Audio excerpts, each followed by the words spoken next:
Data-driven communication and supply chain intelligence. That is the topic we're going to discuss today with Bill Dobie from Sedna. Welcome, Bill. Hi, Leon. Thanks for having me. Great to have you over here. I've been taking a dive into your background. You do have really a maritime background, I have to say. I knew you did have a different company before that, and I've also found A3 in between, and then moving towards Sedna. Yeah.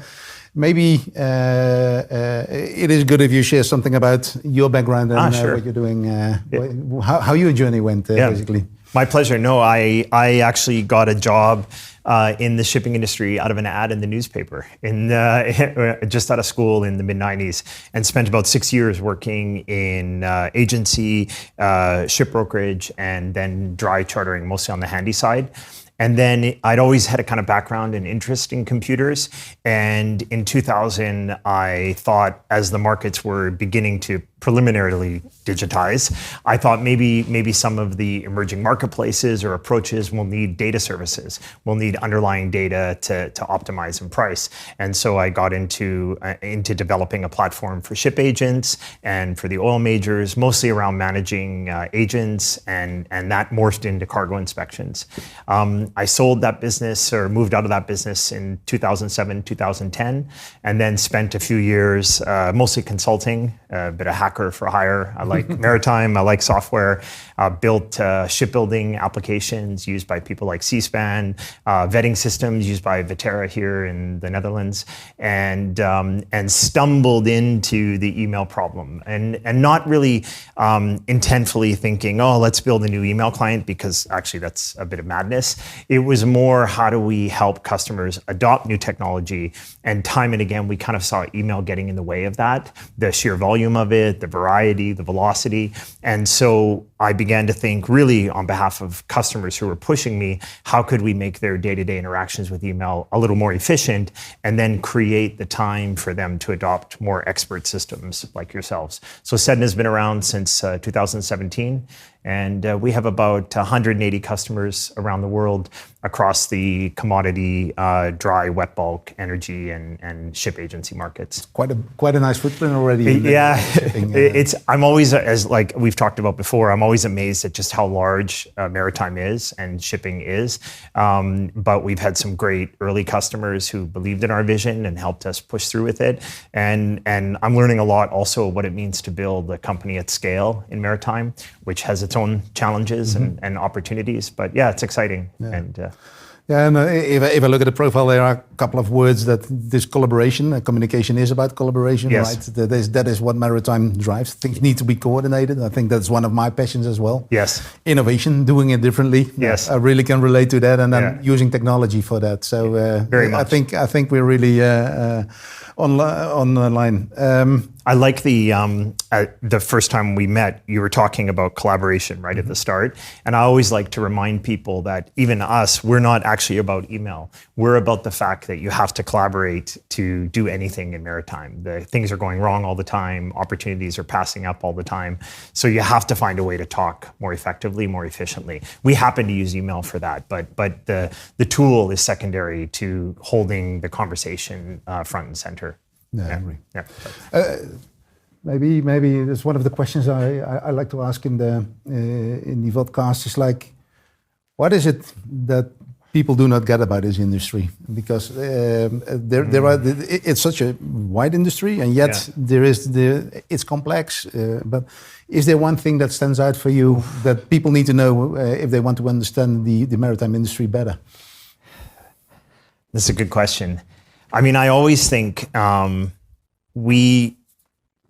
there's a lot of things that work in the world that we don't give any thought to. So that, all this here, the cork, the cup, the water, this is all driven by this kind of magic supply chain, which kind of feeds and fuels us in for the most part, in a way that we never think about. And so the thing that I often want people to understand about our industry is how big it is, how important it is, how hidden the people who make it work, for the most part, really safely and effectively are, and that it's very much more thought and attention should go into how we can help those people work more effectively, work safer, work with less carbon, work with more effectiveness.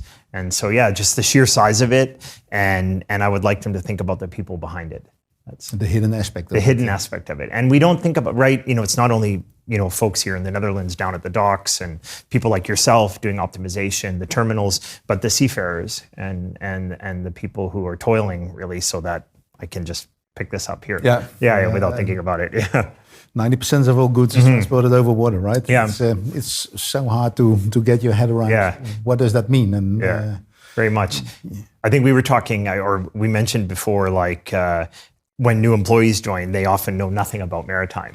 And then once they start learning about it, they see ships everywhere. They see containers everywhere. They see it. It's a bit like suddenly you ride a motorcycle and there's motorcycles everywhere. So its vastness, its importance. And I think that's why it deserves more thought than a lot of people give it. More attention to how we can do it better. Yeah. And for me, that's also like the industry is really ginormous, so to say. Yeah.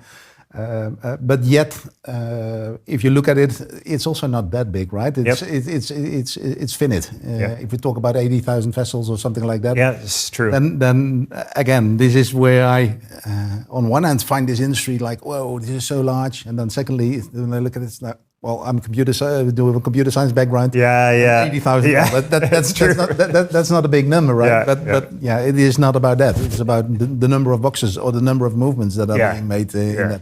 And then it really becomes quickly very, very, and a lot of people touch it, all the products that need to go over. Yeah, this is, I think, a really good point, because sometimes people think they're computational problems. Like the reason the industry is not more efficient is, but you're right, like compare it to like running ads or the billions of data points that other systems produce. I have theories as to why, but I think maritime should be much more digital because you can model it in its entirety because of the physical reality of the number of vessels, the ports, the people and players. Our hypothesis, and we've talked about this, is the reason that's impaired is because digitization ignores conversation. But if you can actually merge those two things, if you can bring your digital view with our conversation and context view, I think you can actually see much more rapid. It should be more efficient. It should be more digital. Like, computer can get its head around it. Yeah, and I like that part because it's also. If you have a conversation, if you are talking about something, it needs to be data that is driving that conversation. Right. Otherwise, and that is where I find the maritime industry so fascinating.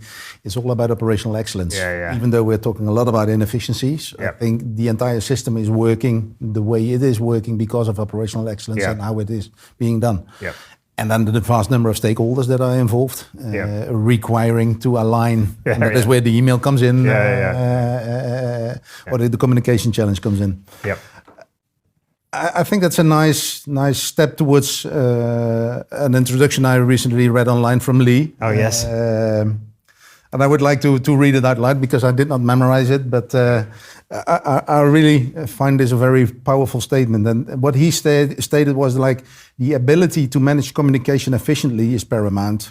The complexity of global operations, combined with the sheer volume of communications across multiple teams and time zones, means that traditional methods of email and management simply don't cut it anymore. And for me, this is a very, very clear description of the problem. And what kind of challenges is on the table that needs to be addressed. Can you take us take us on that journey? How you came up with that problem statement? I actually think there are things, when you're working on a digital problem, there are things that you wish weren't true. And one of the things that you wish wasn't true was that a bunch of email came in 24 hours a day and you had to put it in folders, or maybe you didn't have to read it. And the reality is, if you don't embrace the fact that this volume has to be dealt with, you can't actually transition to a more effective way of working. So I think when Lee talks about acknowledging that the existing tool set doesn't rise to the challenge, it's really acknowledging reality, right? And I think one thing that the 25 years or so I've been working in this industry, probably in many ways on the same problem, has taught me is that a lot of the habits that people have in the way that they work, putting stuff in folders, double checking, truth seeking, validating again and again, this is to really avoid a problem, because a problem in maritime can threaten life, it can threaten environment, it can threaten finance in very serious ways. So people have built up this scar tissue of behavior of checking again and again, confirming the email, doing these types of things. And as you peel those layers off and make it more automated, more data-driven, you have to do it in a way that doesn't say to the user, oh, you're backwards or old-fashioned. You actually have to respect the fact that the user has been very good at mitigating risk for a very long time. And so I think our approach, the approach that Lee's talking about, is kind of embracing the volume, making more sense of it, trying to squeeze more data and structure out of it, and then finding a way to really connect to systems like yours, right? Ultimately, and this is counterintuitive, we want less email. We want more of the transaction handled in a platform like yours, but we have to find a way to lift the work from what is high volume, high variety, high velocity, over to a more expert system with a lot of respect. And I think that's kind of the whole Sedna approach is there, hey, let's accept that this is how it is, and let's try to renovate it from the inside instead of tear it down. And you've probably seen a lot of digital initiatives which have said, I see them still, we're going to get rid of email and spend $500 million on blockchain or something. And it's like, okay, but that's not actually going to make the industry more efficient today, which means I don't have the time to get better for tomorrow. Yeah. And I think, I really can rant about it a bit. Yeah. So, no, but acknowledging what the credits were of what is there. I think those things have been designed for a reason. Yeah. And yes, complexity is kicking in big time. There are new challenges put on the table. Absolutely. I think the one I really see as a driver of change at this point in time is the sustainability. Yes. That kind of forces people they need to rethink basically, because there is a new challenge on the table, there is a new risk on the table, and that gives, from our perspective, what we see, that gives us the ability to start a conversation and take other things into account as well. Yes. In that sense. This is why I like actually the tech play approach a lot, because we can wish that there were different infrastructures in place. We can wish that there were different fuel supply chains in place, powering, shipping and these types of things. But all of these things are years off, right? And we have to accept that reality. So the only real way that you can move the needle today in being more carbon efficient, more carbon effective, is to actually optimize existing assets. And to do that, you have to have the facts, consensus on the facts. So everybody involved has to agree this is what's happening. And then you have to have a platform to allow people to make a decision, a collective decision where they all benefit, right? And I think as you know, the maritime suffers from the prisoner's dilemma, right? There's always, my opportunity is maybe a little bit more than your opportunity. And so how do you create a more, well, if we both give up a little, everyone's going to gain a lot more. And so I think ideally what we can do is drive more data to your platform so that people can optimize existing assets today. And it's hard, right? Let's say, but I'm sure you've done the ROIs. Like, people think, I want to save an hour. Well, actually save 5 minutes. Save 5 minutes 5,000 times, right? And begin building on that, and then push it to 6 minutes and push it to 10 minutes, and you begin to change things. Yeah. And that is what I really like. And you have taken the conversation, the email, where I think most of the time is spent in talking and having conversations. So there are a huge number of conversations going on in maritime context. So if you can save 1 minute or 2 minutes per, that's really an enormous amount of. It is now like, because how long we've been at it, maybe 7 years, probably a little bit longer if you count earlier versions of it. And for a long time, I thought to myself, we sell even today just on time saved. People think, well, that's not enough. The human hour is not enough to justify the investment. Well, it actually is, because maritime people are so effective at their jobs that if you free them up by half an hour or an hour by them not having to file stuff or create a bunch of scar tissue habits because they can't find stuff in an archive system in 6 months, they actually end up with way more time just to do their day-to-day job well, which is get the ship in and out safely, employ it profitably, those types of things. I'm actually quite optimistic about us reaching a point of more genuine optimization now, because systems like yours will be able to get data that's credible via AI from email flows and other tools, and more people are waking up to the consensus nature of a platform. Yeah, that is the other thing that I really started with when I started TechPlay. It's about the context. Yeah. You make decisions not based on data, but within a context. So it's not only about the decision, but there is a whole bunch of things related to that that actually allow you to make better decisions or actually improve. Yeah. And I'm really curious. One of the angles we are taking, we started off with building tools that we're providing insights that could lead to a smarter decision in operations. Yep. So our operation focus was the key point. We have moved now more towards the area of continuous improvement. Mm-hmm. So we need to continuously monitor those processes to find where there is continually inefficiency or waste. Yep. And once we expose that, we can actually get the people to think about it and solve it in a smart way. And it kind of, if I hear you talking about Sedna and the journey that you have taken, it also feels like you have taken kind of the continuous improvement approach. Was that a conscious decision, or how do you see that change happening in the organization? I mean, it's a weird thing to benefit from the sort of fatal flaw of the dominant provider. But the reality was, Outlook, if you consider it the dominant provider, it was just slow. There are some technical reasons. You can go back to 30-year-old software and all these types of things. But that slowness was like a lever point, right? So, because normally you wouldn't buy email from a startup like us or a growth company now. But what happened is that the customers were facing such acute pain, like our early customers, Glencore and Casper, Transmarine, that they had to have a solution. And so we were fast. Okay, then let's go with that. From there, we then thought to ourselves, okay, well, beyond speed, how do we optimize? Okay, well, first, we can connect to a system like yours, to a voyage management system. We can understand what this email is about. And that's layering on another continuous improvement aspect of it.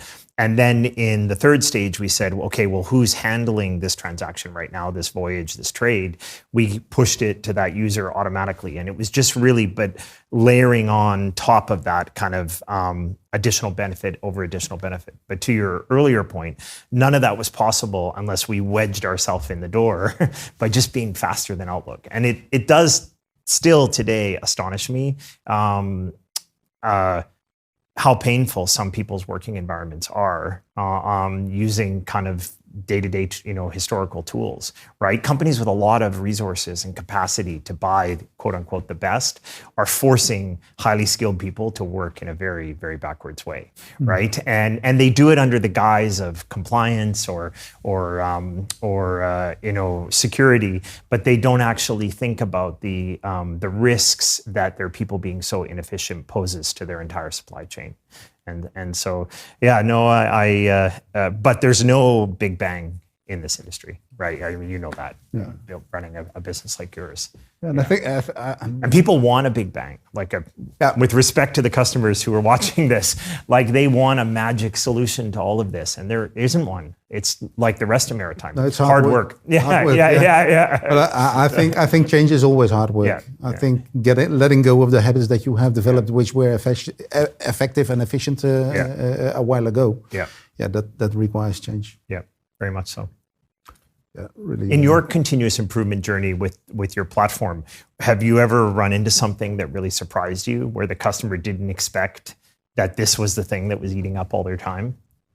We do have quite some nice examples where actually we were showing data. What we're doing is basically measuring what is physically happening in a port. And one of our customers, we're looking at the sailing in process, which means like a vessel is leaving anchorage and sailing in. Yeah.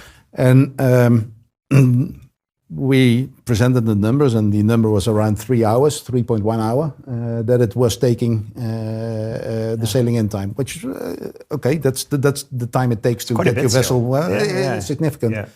But they said, it's not true. It's 5 hours. Yeah. And we said, 5 hours? No. Look at the sample. These are hundreds of vessels, average 3.1. We've got some outliers, but it's very consistent. And then we started diving into it. And then it turned out that there were rules had come into place where they actually said, like, we need to order the ship 5 hours in advance because we do have gangs that need to be over there, and the gang is not allowed to start if the vessel is not there. Right. So they build in a lot of safety margins. Right. But if you look at that and then start doing the math, looking at these were big container vessels.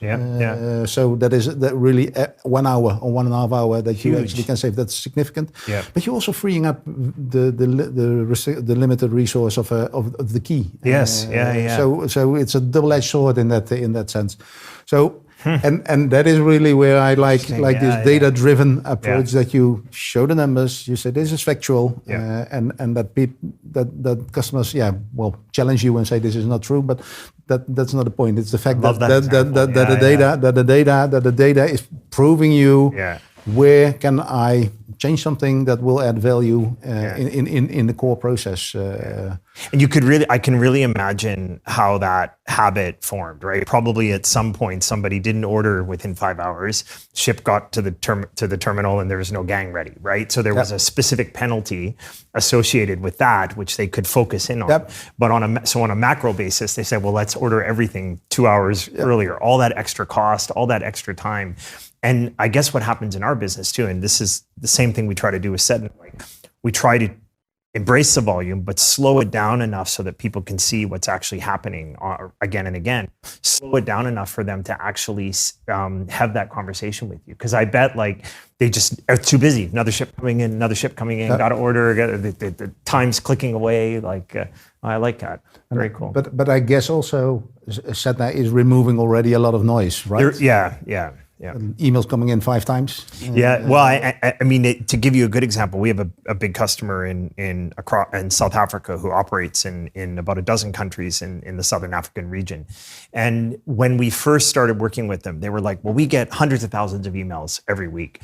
It's like, actually 2/3 of those emails are just copies of copies. And they didn't believe us at first. We actually had to kind of prove it to them. They're like, we're not, as soon as we'd gone live, because Sedna gets rid of the copies, we went live. They're like, we're not getting, where are our emails? We're missing emails.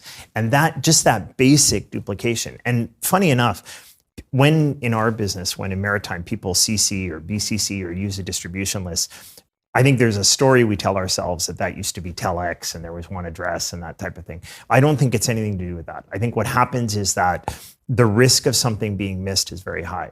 And so people CC their boss, they CC someone who could help, they CC the risk department, that type of thing. And then all those people have to process it. And if they have to process copies of copies, then it's just exponentially more work. So for us, that's a big part of our efficiency. We ensure there's only one version of the email that everybody can work on. Where possible, we try to connect it to an expert system like yours that could tell us what movement it's about.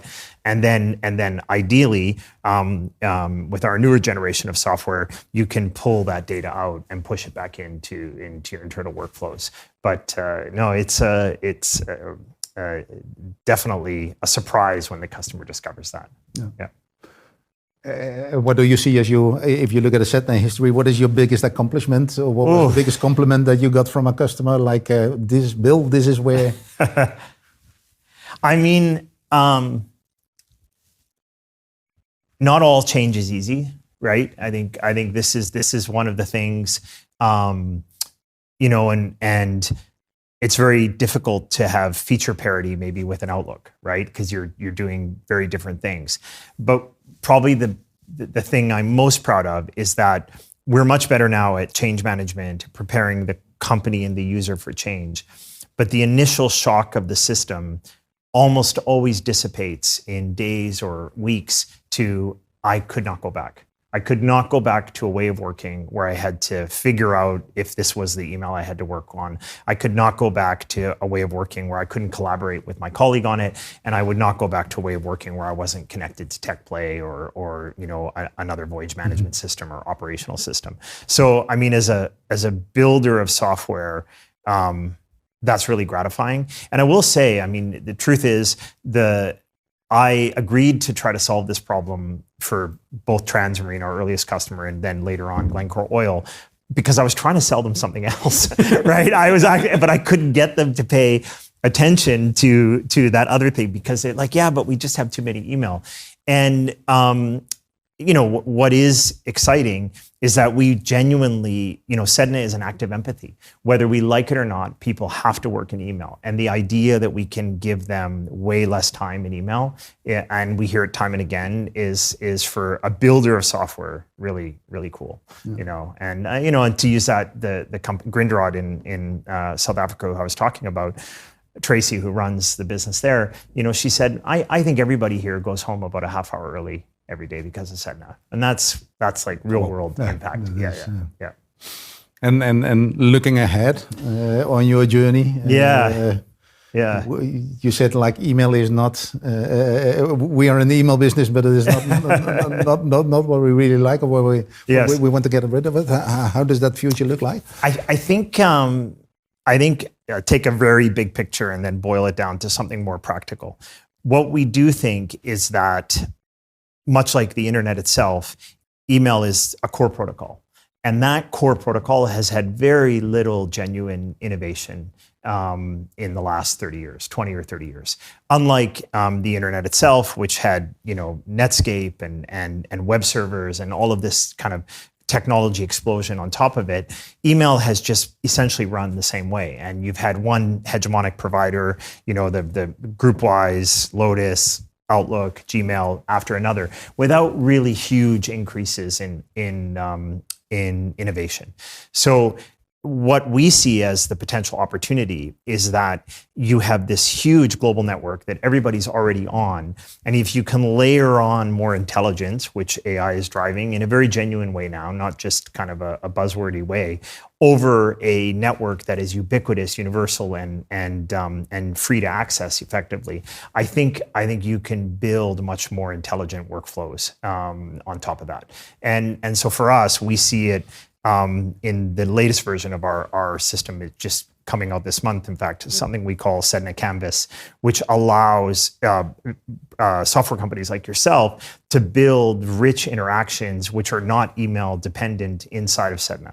So we can give you access to the 5 oil majors and their workflows, and we can give another technology company that solves a very bespoke problem access to the leading food companies, those types of things. So our vision is very much a platform that can distribute innovation to the maritime market in a way that has really impaired digitization. Because as you know, in our industry, the problem is distribution. How do you get your product in front of the guy or the woman who's going to use it? And so I really see Sedna as a path to that, because email is already a very ubiquitous platform. That was a very long answer. But, email as a platform, I think, is a way to think about it. I like this way of thinking about email as a protocol. Yeah. And again, I think the same use whatever there is and build on top of it. That's right. And then, of course, eventually you can reinvent or redefine the email as it was.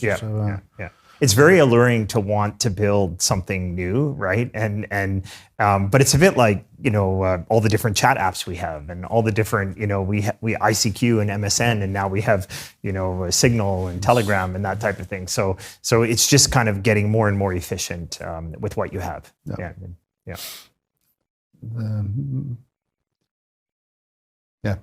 Email is really about collaboration and communication. So I think that is the essence that we are kind of tackling over there. Very much so. And then you mentioned AI. I love that discussion. I really do see the power of AI. And I also see, like, let's take the example. You say, like, people were sending a lot of emails because there were significant risks involved. If we take that side, and then we take on the other side, like avoiding all risks at all.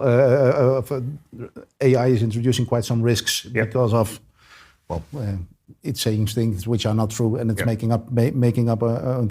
How do you see this balance? Because that is for me, like, okay, I get a safety part. Yeah. This is key. This is foundational, fundamental. So it will be really hard to transition. And this AI part is actually, Do we have sufficient proof that the industry can move towards that? I think so. We're kind of, where are we in the AI hype cycle? That's kind of the question. Luckily for all of us, I think vendors, it's happening quite quickly, right? The ChatGPT comes out, LLMs become mainstream. People try a lot of things on it, and it's really cool. What is the main use case that we're seeing in a lot of companies? How's my spelling? How's my grammar, right? The risks, you're right, of pushing a bunch of customer proprietary data to these models and asking it to summarize, the risk that it might miss something is very high. And then you layer on the hallucination risk and these other things. Now, I think these are software opportunities for vendors like us, right? We can build maritime specific models that can eliminate hallucination. All the ships in the world, all the ports in the world, hey, don't make stuff up, only pull from this data source. So I think this is a opportunity for us to sell a safer model, safer data set to the marketplace. But the real question remains, what do we ask these things to do? Right? And in asking them to do these things, what impact will it have on the profitability and safety of our customers? And to a very large extent, I think some of it, the jury's out, right? And I'm quite optimistic about it because I think conversation and data intensive industries like ours are well suited to large language models, but the industry is going to have to do an awful lot of experimentation to determine what question they should ask. And we have our own views of it, like where is there data mismatches? Where is there risk occurring that normally in this pattern doesn't occur? Where is there something which I haven't read? Where is the sentiment suddenly negative? These are all, I think, very useful cases for AI. That's one part of it. The other part of it is really there's still very much a movement in our industry to create workflow-based software that's quite text box driven and fill in this, fill in that, and that type of thing. I think fill out all the bill of lading fields and these types of things. I think there's or the noon report, force the master to do all these different standards. I think AI very quickly, and we're already running experiments, is going to be able to pull that, really get 99.9% accurate that this is the fuel number for the ship, in metric, and drop it into an expert system to act on it. So that's where we're concentrating our efforts, safer models that have maritime domain knowledge, and then extracting data that's true for processing, so to speak. Yeah. Cool, Bill. Yeah. I want to go on, but I think we should wrap up. Thank you so much for the opportunity. I really, really appreciated having you over here and having this conversation. Yeah, real pleasure. Thank you. Thank you so much. Yeah. Cheers. Thanks. Thanks.